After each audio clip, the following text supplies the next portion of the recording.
wabarakatuh. Kembali lagi di YouTube channel Aing, Nadia Anggun Channel. Nah, ibarat kata pepatah nih, tak kenal maka tak sayang, jadi kenalin dulu.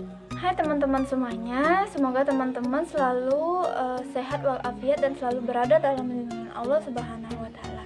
Nah, sebelum kita lanjut, saya akan memperkenalkan diri dulu.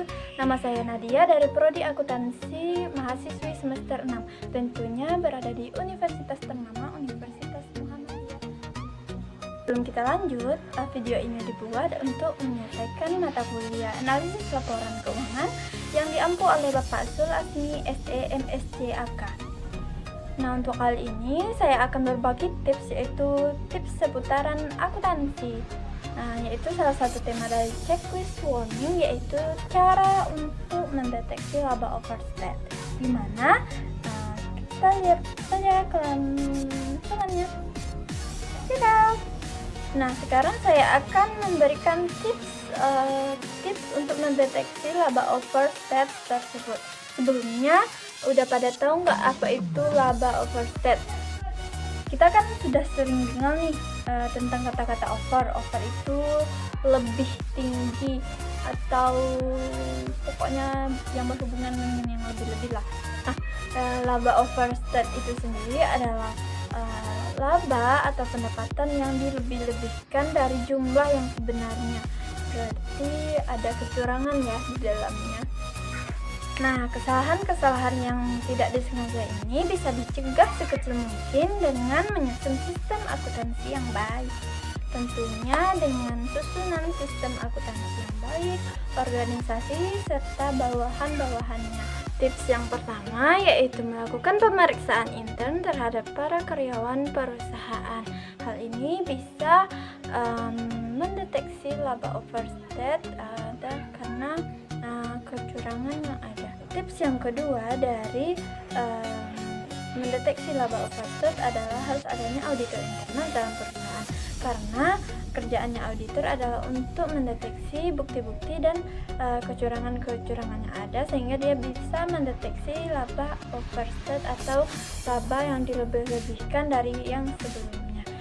Selain itu, auditor juga bisa memperbaiki operasional perusahaan serta membantu pihak manajemen dalam mempertanggungjawabkan kegiatan yang diaudit tersebut. Berhubung auditor itu ada dua, jadi ada internal dan eksternal, maka perusahaan juga harus mempunyai auditor eksternal. Nah, berhubung auditor itu ada dua, ada internal dan eksternal, maka di perusahaan itu juga harus ada auditor eksternal. Nah, auditor eksternal ini berguna untuk membantu auditor internal jika auditor internal tersebut mengalami kesulitan.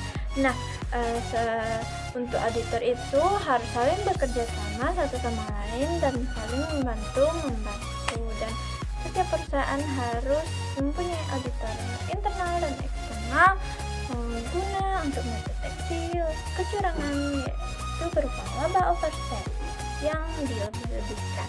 Nah, untuk tips yang keempat, setiap perusahaan itu harus memeriksa jajaran manajerial.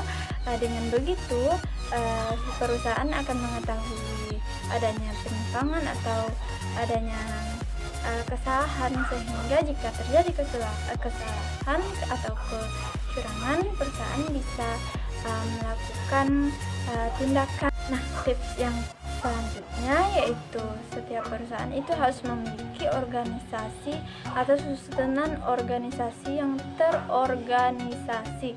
Maksudnya di sini yaitu setiap perusahaan itu harus mempunyai jajaran organisasi yang baik, atau bahkan tidak disalahgunakan oleh karyawan untuk menyembunyikan kecurangan dari laba overstate tersebut. Nah, untuk tips yang selanjutnya yaitu setiap perusahaan harus melakukan pemeriksaan pendapatan, gaji, atau yang lain sebagainya kepada karyawan secara berkala. Dengan begitu akan mengurangi laba overstate yang dilakukan oleh para karyawan tersebut. Mungkin itu saja dari saya, yaitu tips untuk mendeteksi laba overstep. Semoga video ini bisa memberikan manfaat bagi kita semua dan mendatangkan hasil yang baik bagi saya, karena istilahnya tidak ada usaha yang mengkhianati hasil. Sekian dari saya. Wabillahi taufiq wal hidayah. Wassalamualaikum warahmatullahi wabarakatuh. عاشق المصطفى أبشر بنيل المنى قد راق كأس الصفا الصفا الصفا وطاب وفل الهنا قد راق كأس الصفا وطاب وفل الهنا